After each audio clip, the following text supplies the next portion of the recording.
Broadcasting live from the alabaster carriage of the Spirit of the West. This is Pop Culture Reference, your one-stop reference for all things pop culture. I'm your host, Seamus Connolly. I'm Garrett Strother. Hi, hello, what's going on? I'm Ricardo. Hi. I really thought he was going to go, name's Rango. Name's Rango. Durango. God, I almost want to jump right into Rango because that movie's great. We got a few things of news, but other than that... So, first of all, they recently announced that Tina Fey is adapting the Mean Girls musical on Broadway into a Mean Girls musical movie. Oh, goodness gracious. I don't know about that, if I'm being honest. It's just a weird concept of, like, a movie and then a musical and then a movie of the musical of the movie. The Broadway equivalent of moving back in with your parents. Yeah, good lord. I don't know, man. I feel like it might have a little bit of the same fate that... What was it? It was the Heathers show. It's just like reviving beloved... Well, no, this one is made by the same person and it's still a musical. No, I suppose that's fair. I haven't really heard anything about the stage musical, if I'm being honest. People really like it. It's in Chicago right now. I love that movie. Like... If you meet anybody who says they don't like Mean Girls, they're lying to you, man. That movie's just great. We should do a musical on this show sometime. We should do, like, Into the Woods or something. I'd love, like going to a musical or, like, watching the movie. Either would be Both. fine with me. Well, I mean, Both would I actually don't... be At pretty the great. same time. When I say Into the Woods, what I mean is the original Broadway cast recording, and not Musical the month. movie. I wouldn't mind Musical Musical Month. month. We could hit a lot of fun stuff. West Side Story is a classic. I've never actually seen The Sound of Music. Is the cast gonna be the cast from the I have show? no idea. I'm trying to think of They'll another probably time that recast it. this Yeah, has right? happened, where there's been a movie that's been adapted into a musical that's been adapted back into a movie. The producers. That's exactly what it is, and that didn't go very well, did it? No, it didn't. It makes me think of The Prince of Persia. It was like a book, then it was a video game, then it was a movie, then they made a video game of the movie adaptation. I don't know the actual specifics. I just know that thing kind of goes around a lot. I don't know. This is what the Heathers reboot should have been. Should have just been a movie version of the musical. Yeah, maybe I'm just scared because of how poorly that show did. And I was not even aware. aware there was a Heather show. Yeah, they It's canceled it bad. after like It's 2 episodes. I saw the trailer. I think I watched the trailer with you, Ricardo, and I was like welling up. It was like upsetting to watch. It was bad. It was pretty awful. I know the Heathers musical is supposed to be really good, but I also think Heathers is just a movie or a concept that does not work well in the current environment. Definitely. I mean, if you work it, it could be like It could have like, perfect for this environment. But I mean, Also, I think I get what you're saying. Like, I watched it for the first time only a couple of years ago, and it is about the disturbed trench coat wearing high schooler who executes popular kids in his school. I don't know, man. It's pretty upsettingly prescient. Yeah, I think so. But I mean, like, they still pulled the trigger on the series. I don't... Oh, did they pull the trigger on it, Seamus? Okay, so next piece of news is the, oh boy. The next piece of news is the fact that all the Chinese New Year big releases in China have been delayed because of the outbreak going on in China right now. They're trying to, like, isolate basically as much of the spreading as they can. And this is a huge deal because in China, Chinese New Year, that's the weekend all the big movies come out. So that's basically like 4th of July weekend or Christmas, just no movies come out. In the U.S. That's billions of dollars, truly billions of dollars. Yeah, and I think I read, or I saw a headline somewhere that said, I think it's all 70 or 90,000 movie theaters in China, or in the affected areas, are like completely shut down, all thanks to this. I don't know, it freaks me out a little bit. We were talking about it a little bit before we started recording, but this whole coronavirus thing, it might... bleed a little more into seriousness than, like, them definitely losing out on all their movie money. Oh, I think it already has, but this is just the entertainment impact of it. Alright, and our last bit of news is they recently announced that Netflix films Marriage Story and The Irishman will be getting Criterion releases later this year. which I think this is a really great business model for Criterion and Netflix to partner about, because it allows Netflix to release more popular titles that people will buy, which will help fund them releasing less popular titles, and it gives Netflix movies a chance to have a physical release that will actually be meaningful and competently put together. Yeah, I wasn't really sure about the like how you actually get on the list for the Criterion Collection, and I haven't seen The Irishman yet. That's kind of like a daunting task that I've been putting off for a while now. I've heard it's good. I've seen Marriage Story, which I enjoyed, didn't love it, but I don't know, it kind of wigs me out a little bit. I'm not against it per se. It feels a little weird that they're so recent, and I assume this is the first time a streaming service has gotten onto the Criterion Collection. Roma, which is another Oh, is Netflix that the original. first time? And also, I think actually the first time was Cold War, which War. was an Amazon original. It's very good. It's very sad. Oh well, okay. It's the same guy who directed Ida, which was a Okay. Polish movie that came out 5 or 6 years ago. I vaguely remember that one. Cold War is very good, but it is also heart-wrenching. I just started my personal Criterion collection, if you will.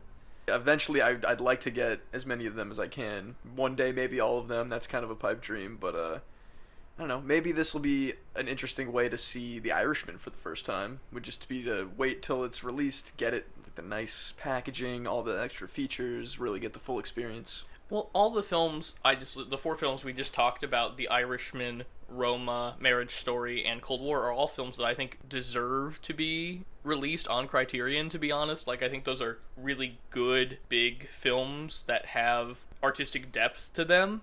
I mean, The Rock is on Criterion, so if The Rock is on Criterion... I also wish they would do a Buster Scruggs release. Ooh, that'd be another movie I have not seen. It's not my favorite. I'm a really big Coen head. I think it's a fine movie, but I think it would be really interesting to see what Criterion could do with it. Ricardo, where do you fall on the Criterion stuff? Do you have any yourself? I don't own any. I don't think so. Does that interest you at all? Would you like? I think you've seen Marriage Story. Would you buy the Criterion Marriage Story? Actually, I haven't seen Marriage Story. I like packaging, so I'm on board with Criterion because they do good releases of stuff. Ricardo, have you ever taken a look up on my shelf right there? There's the Princess Bride Criterion, which is a storybook. Like, it has storybook binding, and then instead of the normal booklet that comes with the Criterion release, it's just pages of the storybook, and then in the back of the book there's the disc. Stuff like that. That's what I like. Yeah, I actually just got that exact same Princess Bride Criterion for Christmas this year, and it's awesome. It's dope. Well, you know what? We should watch the Criterion Princess Bride, and we'll do an episode Right on now, ladies and gentlemen, we lied. We're doing Princess Bride. that. Ladies and gentlemen, Carrie Elways, or however you say his last name. He was just at... He was at the your Riverside, Yeah, right? he was just here. Were you there? Were you working that show, Did you Ricardo? run into him? I did not. I was up in the balcony. But I did get to see snippets of it. I would say that this definitively means that we are done talking about news. Yeah, I think so. I think we should... So let's jump into our main segment, Rango. Now I'm trying to remember how that mariachi owl song goes at the beginning. Rango. God, it's so good. Did you guys see this in theaters when it came out? Yes. I did not. Dude, you missed out. I remember loving it as a kid, especially... It's very definitely not a kid's movie. Yeah, it's pretty dirty. Yeah, I was pretty surprised because I hadn't seen it since it came out in 2011. I saw it once in the theaters, and then I saw it once when it came out on Blu-ray. And it is very adult humor. A lot of characters die. Explosions. A lot of them die Guns. horrifically. Yeah. No kidding. Many crushings to death, which isn't usually the way, the nice, clean way you go. Also, watching this movie, there were many things that I would have thought, oh, this is Mad Max Fury Road. Except Mad Max Fury Road came out 4 years after this movie did. You're a hack, Max Rakatowski. I Rockatansky? What? Is that how you say it? I'm a fake fan. It's a great cold open with the mariachi owls, and then the stuff where he's in the tank, where he's like kind of stretching his acting lizard legs. Where he's losing his mind. Yeah, It's I really what love it is. that. Just like the isolation cube where he's got like his headless doll and his goldfish. The goldfish was weirdly promoted in all of the marketing Yeah, material. it was like he was always like On the poster, under his he's always arm. clutching it. On the Wii game, it's on the cover of the Wii game. There was a Wii game tie-in for this movie. And a PS3 game. What? Yeah. Think Is it- Red Dead, but with lizards. I was gonna say, is it like you go into shootouts as a lizard? I Like, didn't kill own the Wii game, but they always had it at the library. people? Oh, of course they did. Of course they did. Oh man, yeah. It kind of goes, 0 to 100 pretty quick with that slow mo. Wait, was that first one slow mo where he gets thrown out of his car? Yeah, he gets slow-mo thrown out of the car and then tossed around on the highway. And then our first horrific incident Yeah. is a armadillo whose middle is just Yeah. flattened. Just run completely in half. I was a child when I first saw this movie, so for a time I was like, oh, armadillos can just do that, I guess. Yeah, armadillos are immortal. Like Teddy Roosevelt at the end of Night at the Museum. Exactly. I'm trying to remember who voiced Beans. Great character name and great explanation. Is it Isla or Isla? It's Isla Fisher. Isla Yeah. Fisher. Yeah. What was the explanation? It's just like, my daddy loved some baked beans, so Mhm. that probably made me laugh a lot as a kid, if I'm being honest. I probably thought that Or was just some that her comic name was genius. Beans. Yeah, that's hilarious. Come on. So yeah, the basic plot of the movie is it's a western. It's a lizard who has been a chameleon. He's a chameleon, but they always call him a lizard. I was gonna say, does he ever Camille? A Yeah. little bit, yeah, a couple of times. Well, When he's like trying to be a rock, when he's like. Oh, in that's the- right. Yeah. and then but- when he's hiding in the vending machine. right, you got it. You're right. But he's a sheltered, lonely chameleon that gets stranded out in the Nevada desert and stumbles upon a town that's running out of water. The town of dirt. The town of dirt. That probably also made me laugh too. Just simple BS naming stuff like that is probably just like, that's pretty damn funny. I am shocked at how well this movie held up. Because I was 13 when this movie came out, and I had not seen it since then. And I was super impressed by how quickly paced the humor is, Oh yeah. how gorgeous the animation is, and that's partially to do with the fact that they're cinematography consultant, so they don't have DPs on animated movies, but they brought in Roger Deakins to consult. kidding. Yeah.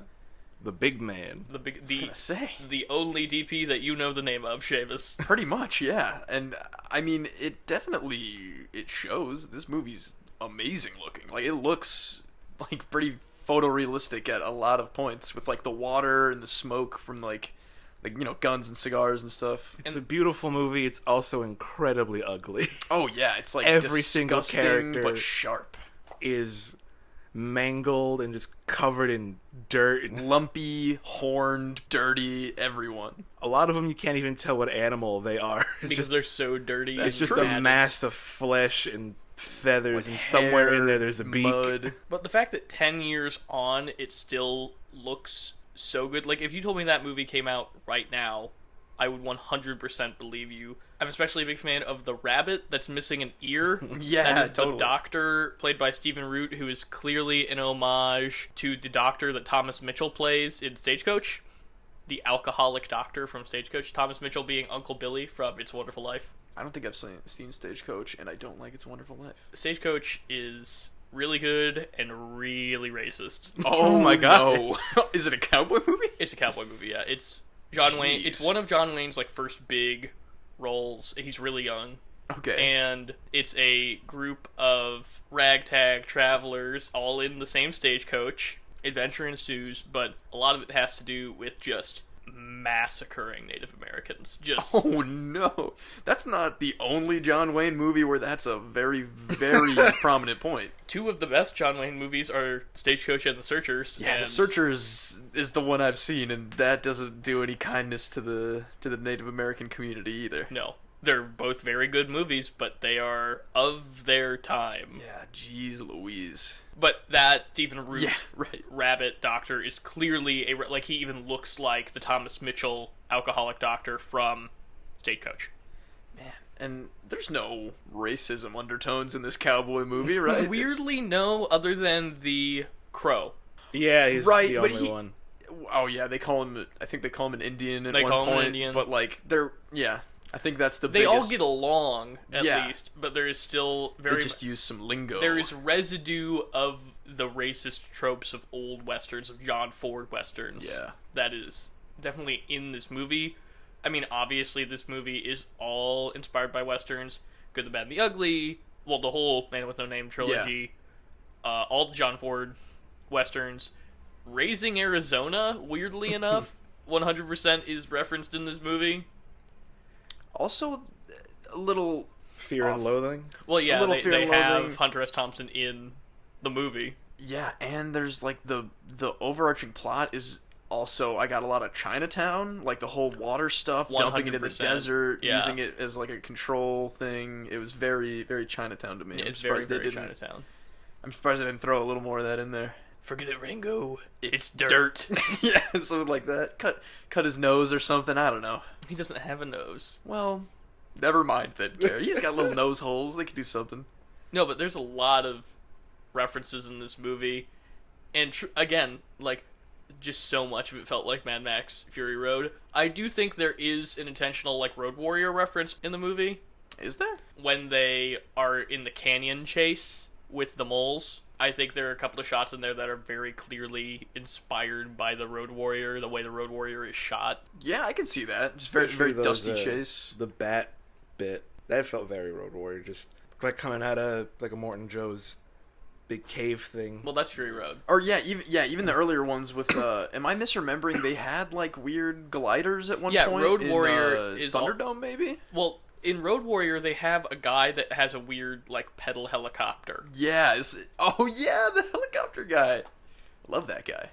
He comes back in Thunderdome as a completely different character. Which makes It's a different character, but Who he's also also an aerial pilot. Yeah, Oh my God. it's a really kind of weird- stupid. Like we just don't talk about Thunderdome. I was is gonna the say, I think you said it rule before. here. Like we don't talk about the second half of Thunderdome when things get like really stupid. When it turns into Hook. But back to Rango. Yeah, sorry about that. The divergence into Mad Max. Hey, we got there naturally.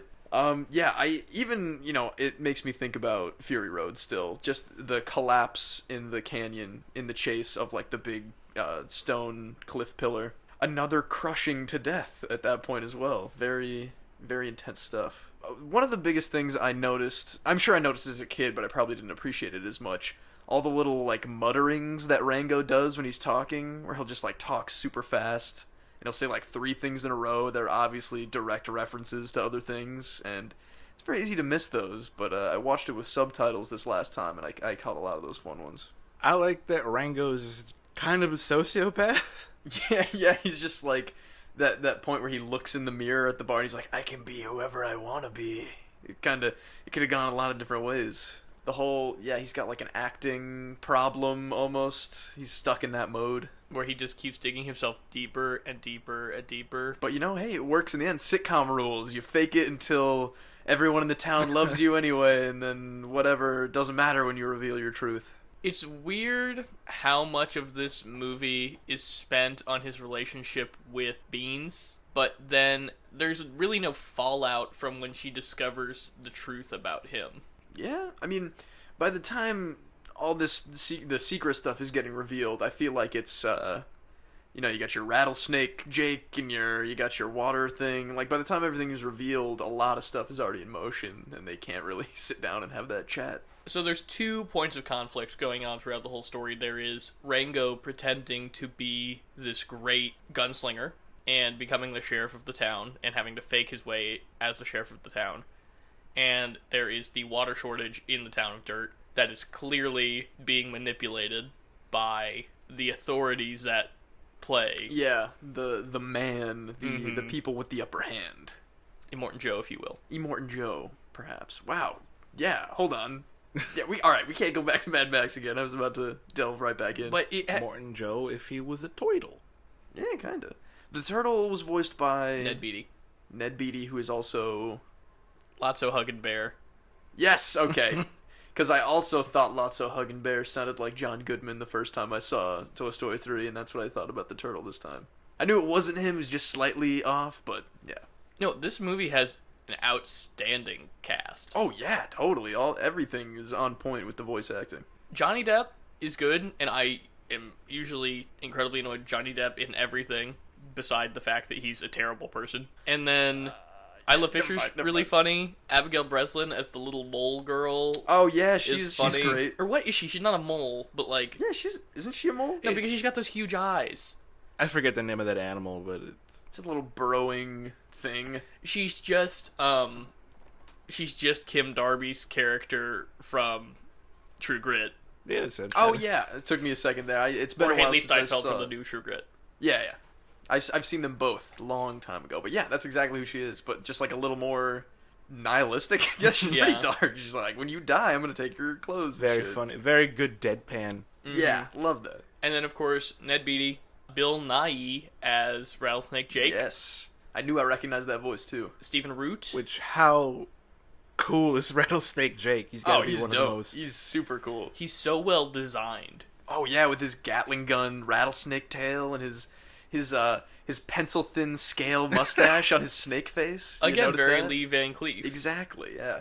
Damn, I really want to watch those Man with No Name movies now. Well, I guess I got that inspiration when Rango does inevitably make it out into some other stuff, but I don't know if are we just throwing everything in here? I think so. I think enough. We've talked about the entire plot pretty much. What? So... If you haven't seen Rango and you care that much about it, why are you listening to this episode? So just make sure you see it first. Why are they listening to this segment? Skip ahead to our pop culture reference time codes in the description, folks. Oh, thank you so much, co-host and super producer Garrett as well.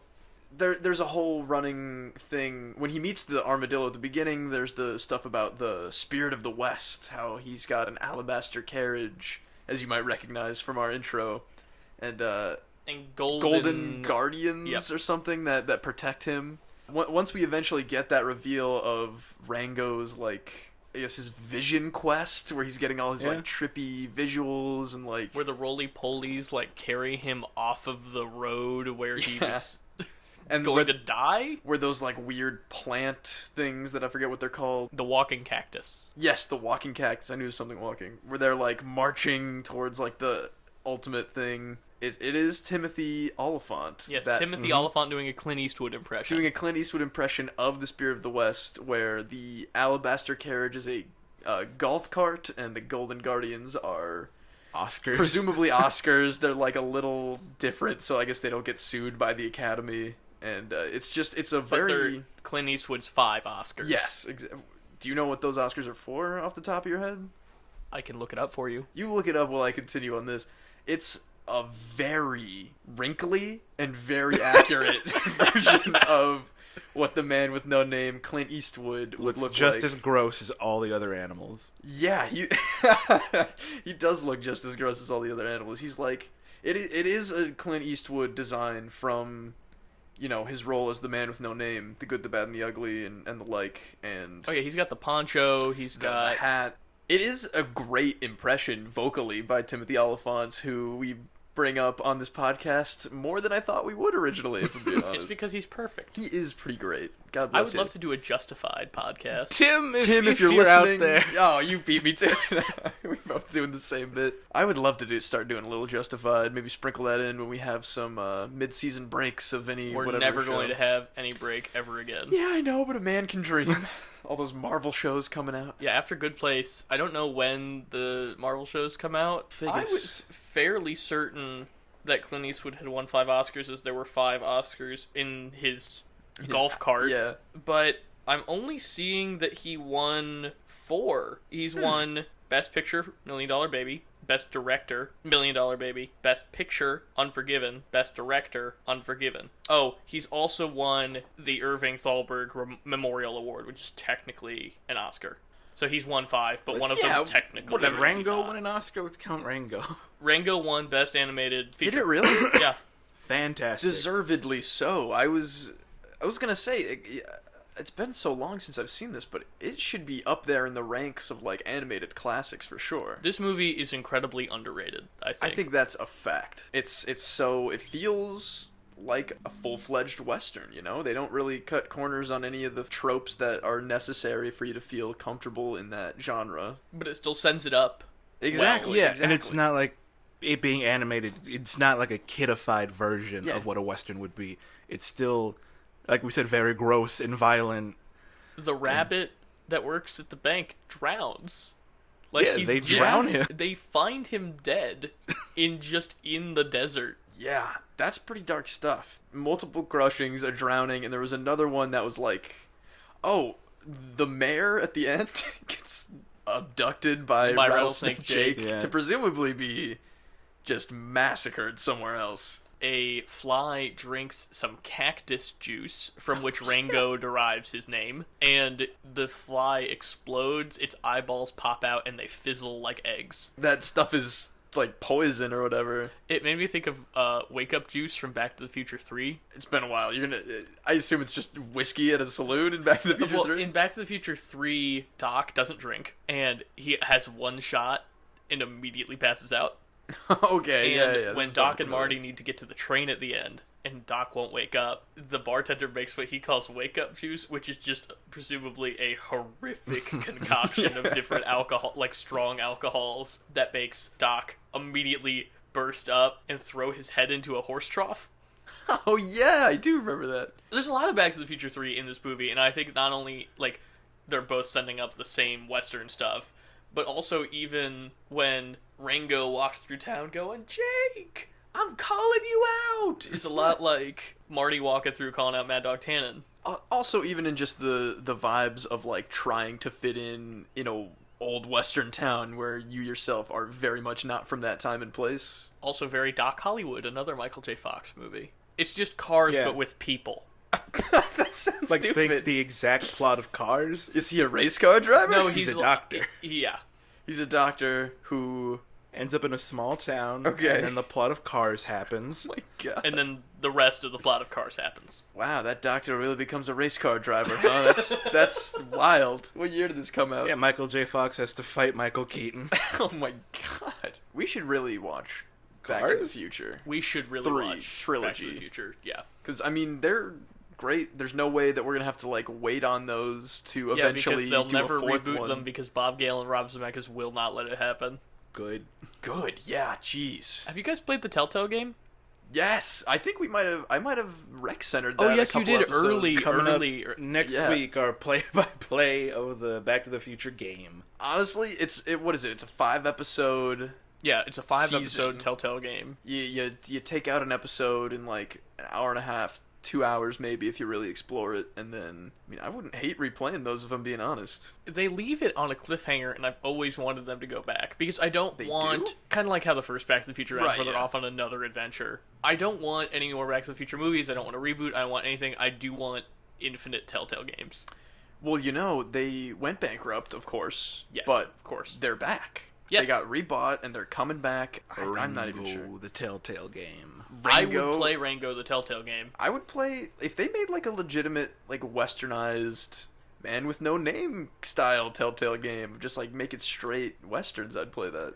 I think that definitely The Walking Dead has overtones of that. Yeah, I think so, too. We should get I'm sure the Rango game is dirt cheap at GameStop. We should Yeah, just probably. go grab it. I've got a Wii and a PlayStation right here. We'll play them both at the same time. Hey, See what's better. Rockstar, where's my Rango DLC for Red Dead 2? For Red Dead 2? You cowards. It's like the zombie one from the original, but everyone's gross animals this time instead. Ricardo, Sounds when great. we're talking about Western stuff, we call them yellow-bellied. Yeah, not cowards, come on. We have, like, more than one awesome, like, showdowns in this movie. Yeah. Well, we haven't even talked about the hawk. Oh, yeah. So, at the beginning of the movie, when Ringo's walking through the desert, a hawk has spied him. We get an incredible chase sequence where Oh, Ringo yeah. is trying to avoid the hawk by hiding in a bottle and hiding in a vending machine and trying to disguise himself as a rock. The stuff where he goes into, like, a glass, like, soda bottle and is running on it, like, almost like a hamster wheel. Mm-hmm. You know, he gets thwarted, of course, because this hawk has, like, smarts and a iron beak for some reason. Do you guys notice That's that? so real cool. cool. It's pretty badass. It's I'll all be honest. engraved and everything. Yeah. Between the Hawk chase and the Rattlesnake Jake showdown. Well, there's also a hawk showdown between those two. Oh, yeah, and then the Hawk, Hawk showdown. shows up at the town, and Rango takes care of it accidentally by crushing it with the water tower. Yeah. Yeah. See its big old bird legs stuck up in the sky. Yeah, we're gonna cook that up something good. The whole town's like, yeah, we're gonna eat that bird. But the problem is that now that the Hawk is dead, Rattlesnake Jake can come back. Oh yeah, the whole thing was that he was afraid to rough up the town because he was afraid of the Hawk. But now the Hawk's gone. But old Rango, that was one of my other favorite parts. When he's in the saloon and he's doing like the fly thing and he's like explaining out who Rango is. And telling his story about how he killed those brothers. Yeah, he killed seven brothers with one bullet. The last brother, he died of an infection. And then everyone's like, yeah, he died of an infection. Oh, that's... I very much do like his like facade. It's very fake actory feeling, and that's how it's supposed to feel. But then for it to be working with all these gross animal townsfolk also adds like a lot of funny moments. It works so well that like everything about this movie works so well, and it avoids a lot of the annoyance that I have with this trope of like the imposter. Oh yeah, because I know what you're talking about. It doesn't draw out the is he gonna get caught too much. It's more of like a straightforward adventure, and then he certainly gets punished for lying, but it doesn't do the whole like emotional fallout with Beans that would have happened from a lesser screenplay and stuff like that. Like, I'm really impressed with its ability to utilize the trope to its advantage without making me annoyed by the things that normally annoy me with that trope. I liked the character of Beans a lot, just on her own too, because there's little snippets of, I don't know if there's like an actual trope word for it in movies, but like the strong frontier woman who's like not getting manhandled by the authority. Every single Western. Yeah, that's what I'm saying. Like, yeah. I'm not sure if it like has a formal name or not. The Mandalorian also has that character. When the stranger shows up to the town, there's always a widow. Oh, in yeah. this case, it's her father that's died. That right. like is the only one who's like she knows how to shoot a gun and she doesn't take any crap. And in the Mandalorian episode where they introduce Kara with the ATST, yeah, definitely. And she's the only one that knows how to shoot. And she felt a little sadder to me for some reason. I guess it's that's just kind of what that character is. But I like that fun stuff with the like freezing up. They use that a lot. What is it? They just call it like a defense mechanism where she completely freezes. And does that pay off in any way? Yeah, that pays off when they get thrown into the water tank at the bank, right? Right. Where she panics and then accidentally swallows the bullet that Rango had in his mouth when she kisses him. Yeah. And then she's not, conscious to spit it out, so he has to Heimlich her. And which propels the bullet in the water to break the glass. Sure. Yeah, why not? It's animal cowboys. They all have guns for some reason. I'll let it slide. Oh my goodness. Yeah, there's a little bit of that where I was noticing some stuff where I was just like, the world doesn't quite make sense. This is a stupid point I'm gonna make. They all have guns, and then they also have like... But also their town is built out of like boxes and jugs, like human stuff. Yeah. And then they have... But the turtle's building a human golf course? No, or is that like the turtle is gonna like... No, he's building a miniature Las Vegas. Yeah, he's got like a Scooby-Doo villain thing about like property and how he needs to like buy everybody out of their property to make... Because doesn't he... Rango stumbles upon Las the Vegas. real human Las Vegas where he like finds it's like the Oasis vision. Which I know they don't go down to the strip or anything, but I'm shocked that they didn't do... Is it the Golden Nugget where they have the famous neon cowboy? Oh, that would have been right up this movie's alley. Yeah. I don't know. Maybe they were... Yeah, I don't know. Because you see the Luxor and you see the Stratosphere and you see But like whatever. it's all from a distance and in the daytime, so it's very much not the iconic like shots of Las Vegas that you would know. Yeah. It's there's a lot of weird, interesting stuff in this movie between the plot for the land and there's the family. The family that they originally think robs the bank. They are the what mole kind family. of animal? Oh, Okay, yes. Backwoods hills have eyes. Yeah. This is the second time we brought up the hills have eyes. That mole dad, his face, it's disgusting. I hate looking at it. Like his eyes are like covered in a dirty bandage, and he's got like a dangly long nose that's real gross to look at. I thought that was a great scene. I like them rising out of the dirt like zombies. Yeah, and they have that like really grotesque chant about like eating bones and flesh, and they're like walking towards them. The scene where they all come out of the dirt like zombies made me think a lot about Toy Story, like the first Toy Story when the army men come out. Yeah. Oh yeah, that's another point in the movie. During that chase with the mole family, when they have the Gatling guns on the bats, I was just like, how is this? What are the rules here? Who's making these bullets? Well, the thing that's so weird is at the campfire scene. They're all sharing one big bean, but then they also all have tiny little marshmallows. Yeah, what's the rules?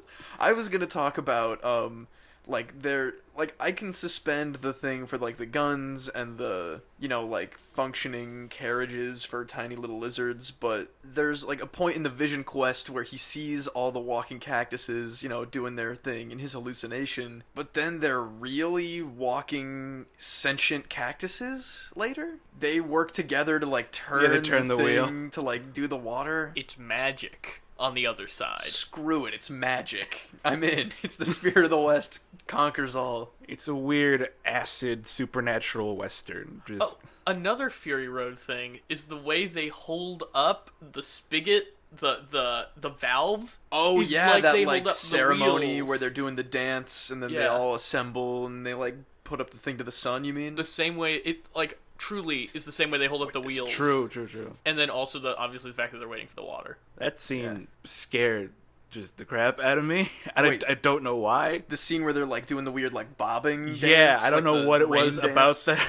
I mean, it's a stranger in a strange land, Weird and culty behavior going on in a town full of gross. That's probably what it is. people. I'm just scared of cults. Yeah, maybe that's it. Yeah, I don't know. It didn't scare me. I laughed real hard. Just I probably shouldn't. I guess I didn't laugh super hard, but I chuckled when he punched that woman in the face. it's funny. It's funny. It's because just like she hits slapstick. him, and then Yeah, it's like the ritual of only one side of this line gets cracked in the face. I thought do you think Rango they was going to trade start it off back. every That's a Wednesday? good question. That's a good question. No, it's at draw, at birth. You decide what line you're in. You flip a coin and you're just screwed for life. Oh my goodness. Have you guys seen Quick and the Dead? No. Yes.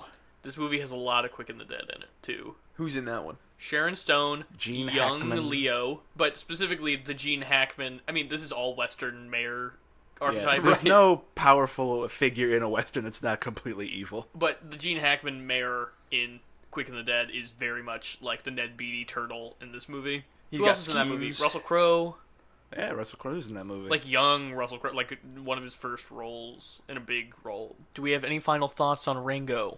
criminally underrated. Go check it out if you haven't already.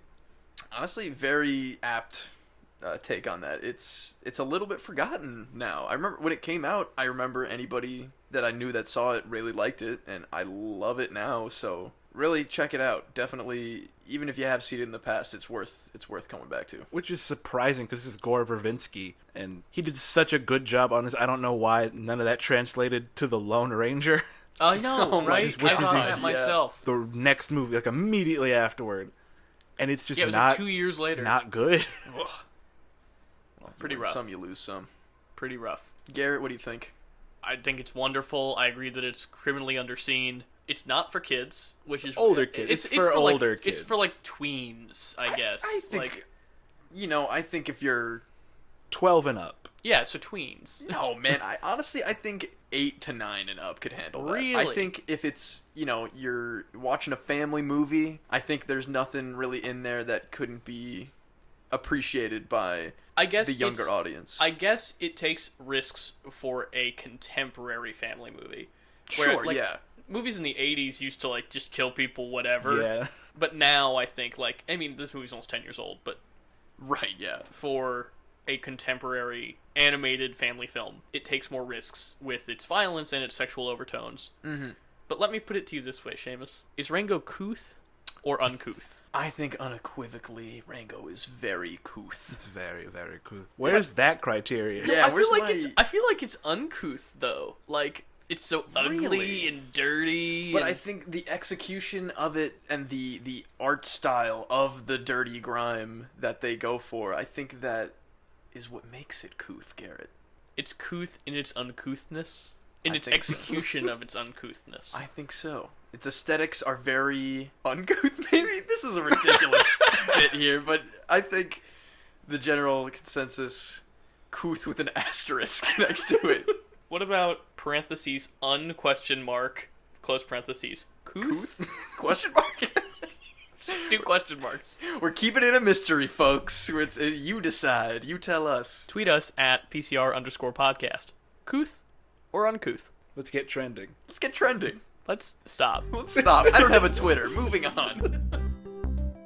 Now it's time for our pop culture reference of the episode, which is a stranger rides into town. This is a common Western trope. It's usually the beginning of whatever Western it's in, where a new stranger, usually a gunslinger or some kind of outlaw, rides into town and stirs up trouble in this rural Western community. This can also be found in, and is probably inspired by a lot of samurai films as well, of just like, you know, small town or village, they get this kind of like godsend of a stranger who was like, you know, more or less sent there to fix their problems, whether that's, you know, raiders or, you know, corrupt town government. Or multiple strangers, in the case of the Seven Samurai or the Magnificent Seven. It's really found a lot in those two genres of film, because a lot of times these a man walks into town stories will be wrapped up with he will walk back out of town, in that I've finished what I came here to do and I'm going to go on to the next town to be that stranger to help with their problems. This trope is relevant in pretty much any movie we talked about during our Rango discussions. So Back to the Future 3, The Man with No Name trilogy, The Searchers, all the Mad Max movies. Oh yeah, definitely. You can also see this trope a little bit in some film noir, which is funny because it actually precedes a lot of the Western and samurai stories that we were just referencing. Often, film noir incorporates a reluctant protagonist who is a stranger to the events of the film. It's one of my favorite tropes just in fiction, because I think it lends itself almost instantly to very interesting characters and storytelling. Yeah, definitely. It allows for that kind of like immediate conflict. You get a lot revealed about the stranger through the exposition of the people of the town learning about what's going on, and then ultimately you can throw in a lot of fun townsfolk to interact with the stranger if it's like more of an established main character. And I think we don't think of it this way because we're so used to this film as its franchise, but Toy Story really has its roots in the structure of a Western. That Buzz Lightyear's the new sheriff in town, and he rolls in, and we've got our odd cast of townspeople that all kind of worship him. Honestly, that's kind of apt. Yeah, that's. I mean, I'm sure they might have had something like that in mind with, you know, Woody the cowboy. I was going to say, considering the fact that that movie opens with a Western sequence. Yeah, that's true. Yeah, sometimes those stranger walks into town stories end with a little bit of a, you know, a relationship, friendship, buddy situation with one of the more wackier townsfolk, which is, you know, that feels very Toy Story to me. Yeah, and it doesn't always end with the stranger leaving. Sometimes the stranger finds belonging and meaning. But in my mind, when I think of that, I think of a lot of like the old like MeTV Western shows, where it's just like weekly. The Virginian and Have Gun Will Travel. Exactly. This is the plot of Cars. Again, it's the plot of kind of. When are we going to do Cars 2 on this show? Did we ever do Cars 1 on this show? Am I missing something? All of the cars. Woof. Planes. And I was about to say Planes? Well, Planes isn't Pixar, but it is in the Cars universe, so that's like a weird... It's like the Venom to the MCU of just like kind of connected, who knows? Alright. I hate that this ended back on Cars, but let's move on. Now it's time for Hell is Other Podcasters, where we recap the latest episode of The Good Place. Season 4, Episode 12, Party. Before we jump into it, I just want to bring up a hardened grievance that I have against my other co-hosts. Ricardo wasn't here to get the brunt of this. He had to duck out a little earlier, but I never got my formal introduction to the segment like Ricardo got all the way back in episode 1 when I wasn't here for that. Well, Seamus, now you never will. Yeah, it's too late. This is the second to last episode of the entire series. And, I mean, talking about coming up on our finale here and maybe setting up somehow new things, this show to me has always lent itself as something that it's ripe for spin-off content or, you know, anything that can continue in the world that they've grown, or the afterlife that they've grown at this point, coming down to the end here. They've, like, tweaked and fixed so many things about, like, this big cosmic thing. I also suspect that after the finale, it will be highly rewatchable. I think so, too. I think they have been building from the very beginning. And definitely going back and What I suspect, I brought this up last week, is maybe a bad place ploy all along for 4 straight seasons. I think whatever they give us at the ending finale here, going back to season 1 before the big reveal, is going to be a treat. Well, I have a new theory after this episode about what's going to happen, so we'll talk about that in a little bit. So yeah, let's jump in. We start with our Soul Squad. They're in their hot air balloon, just like they were at the end of last episode, and they've made it to the good place. That we see a flying puppy that can talk, and then it says, "Welcome. You are now entering," and then before it comes up with the good place, it cuts to our title card. I loved that. I was totally, they just keep me on my toes, I guess, and they got me with that. It seems like it's been building, feels like that's been building to that shot from the very first episode. That the entire structure of the title card and opening credits with the green screen has been just like to pay off this great snap cut to the title. And now they have landed in the good place. There are all kinds of fun, like lollipops and Smarties and ring pops and stuff that you can experience different things on Earth, like understanding fully the meaning behind Twin Peaks. That made me laugh a lot. That was great. Headphones that you could put on that let you hear all of the nice things that people have said behind your back. Yeah. And so that's pretty funny. And of course, Tahani immediately gravitates to that. And we see the Good Place Committee, in their natural element. Paul Scheer, that slime ball, love him. Everything's coming up Millhouse. We see all of our humans and Janet go to a party in the afterlife.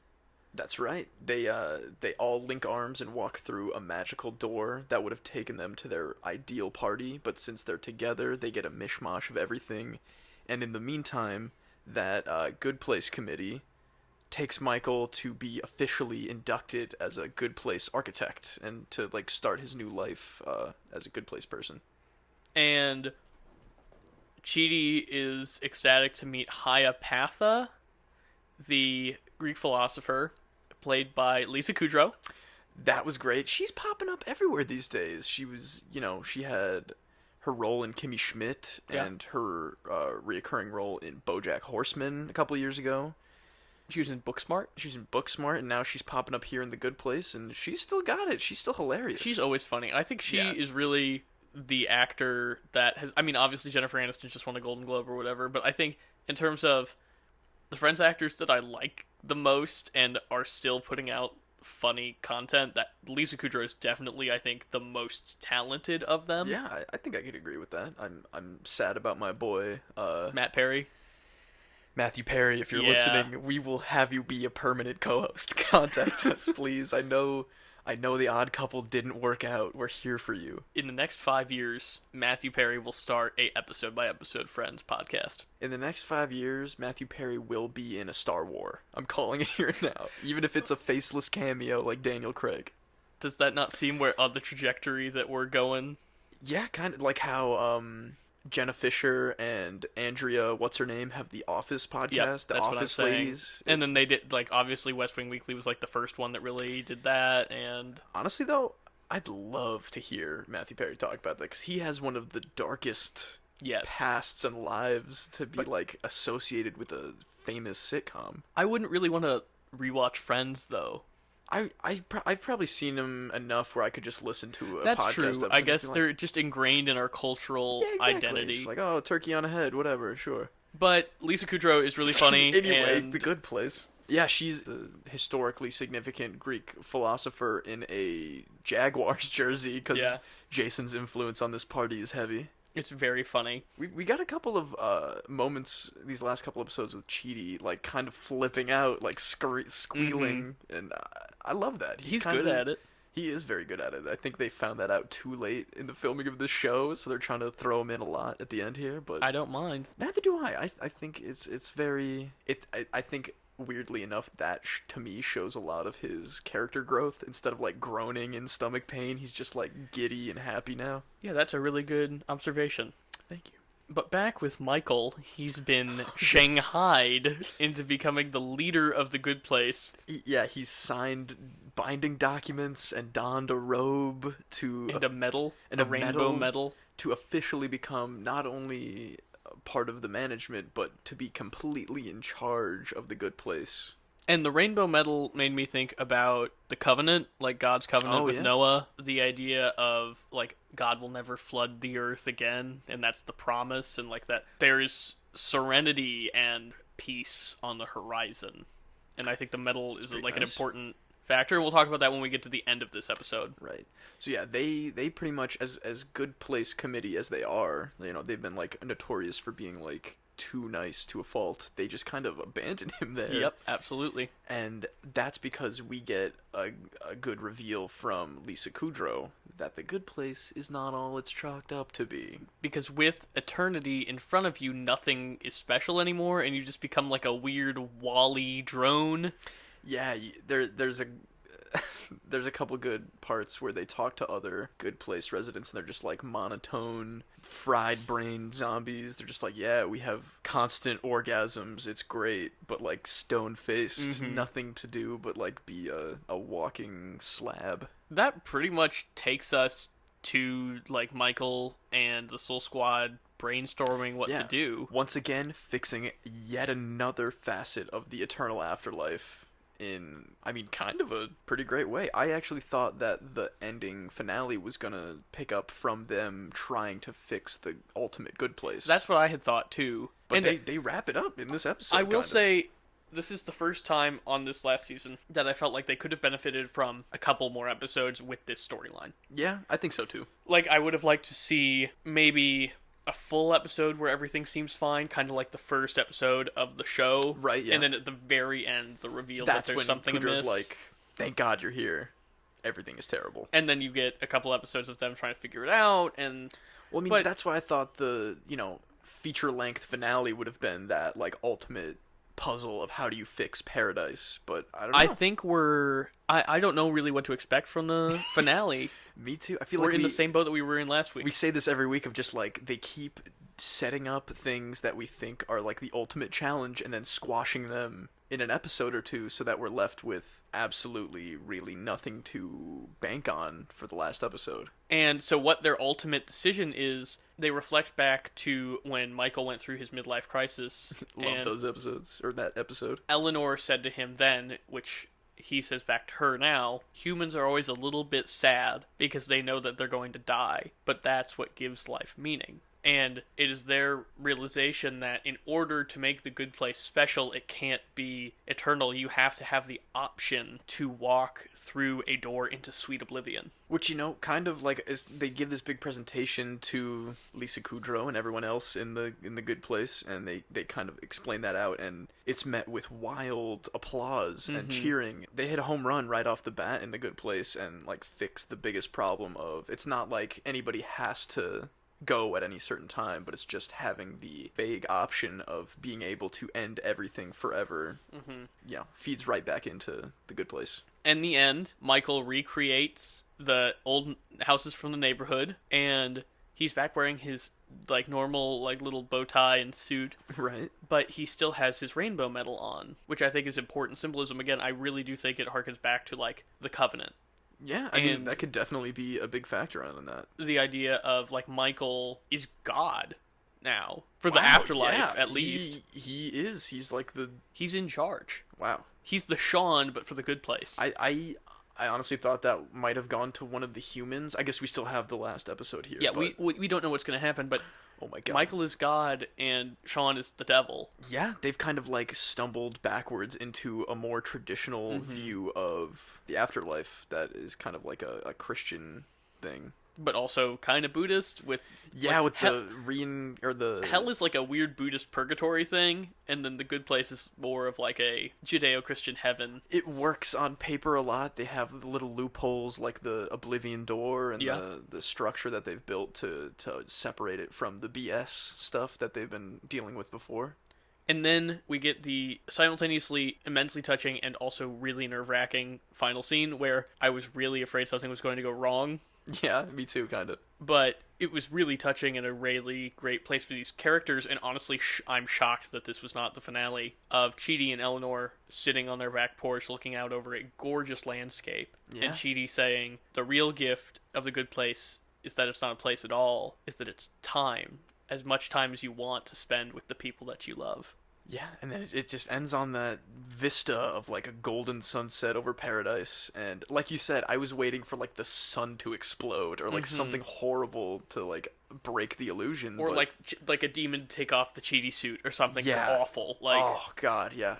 I'm glad they didn't do that, because that would have been like a complete gut punch. Because each episode that Chidi and Eleanor like get closer, I feel so good, because those characters have, you know, been through a lot together, and they deserve each other to be happy. And I do feel like it might be some trickery like that in the finale episode, where it's a suit, or it's been the bad place all along, or a theory that I've been rocking around with, I might have said it on the podcast already, is that they're in their own test that they designed, and that they weren't the original people to do that at all, but that's the extent of how you get better. Well, I'm afraid that after introducing the Oblivion Door, that I'm gonna have to watch the characters walk into Oblivion and cease existing. I'm gonna give you the real ending of The Good Place right now, if you don't mind. It's gonna be heartbreaking, and it's gonna be Michael, I think, taking the door and leaving Eleanor or Chidi in charge in his stead after a long, like, an eternity of events in this movie that we're gonna watch. It's gonna be like his final goodbye, I think, and it's gonna be